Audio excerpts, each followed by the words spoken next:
ప్రియులారా, మన ప్రభు అయిన యేసుక్రీస్తు నామములో మీకు శుభోదయం. ప్రభు సమీపంగా ఉన్నాడు. అనుదిన ఆత్మీయ ఆహారం సెప్టెంబర్ 29 ప్రభు దినం. నేటి మన ధ్యాన లేఖనం లేవియకాండం 1వ అధ్యాయము 14-17 వచనాలు. అతడు యెహోవాకు దహన బలిగా అర్పించున్నది పక్షి జాతిలోనిదైన ఎడల తెల్ల గువ్వలలో నుండి గాని పావురపు పిల్లలలో నుండి గాని తేవలను.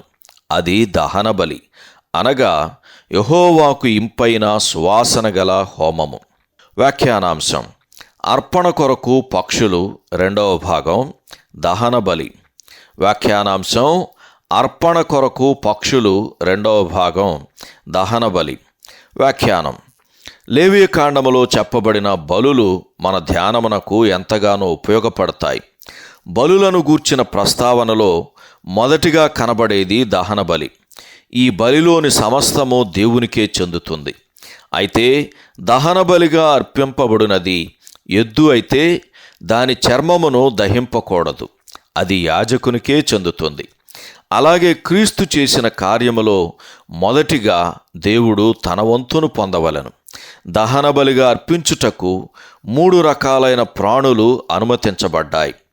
మొదటిది ఎద్దు లేక కోడె, రెండవది గొర్రె లేక మేక, మూడవది తెల్లగొవ్వలు లేక పావురపు పిల్లలు. కోడె మరియు గొర్రె రక్తము చిందింపబడినట్లే పక్షుల యొక్క రక్తము కూడా బలిపీఠము ప్రక్కన పిండబడాలి.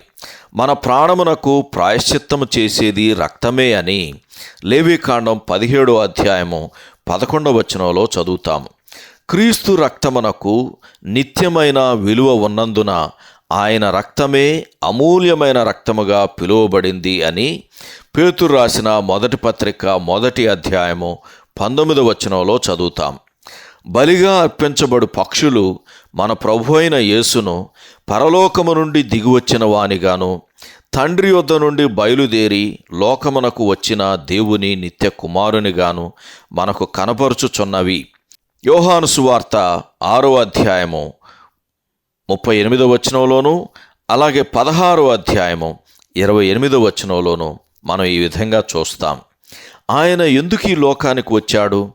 ఎందుకనగా నిజమైన దహన బలిగా తండ్రిని మహిమపరచుటకు ఆయన వచ్చాడు. యోహాను సువార్త మన ప్రభువును, ఆయన చేసిన బలియాగమను మనకి ఈ విధంగానే చూపిస్తుంది.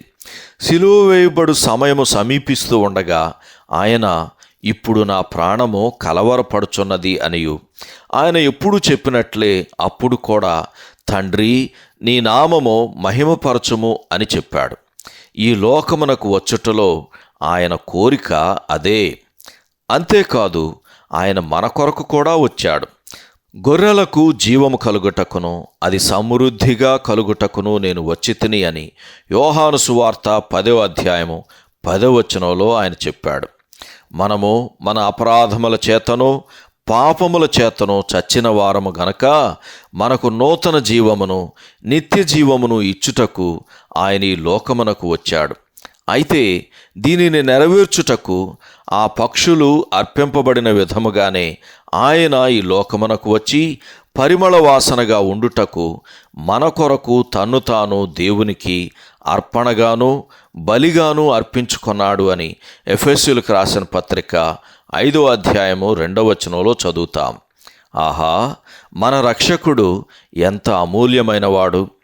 సహోదరుడు కెవిన్ క్వార్టెల్ శుభములతో వందనాలు.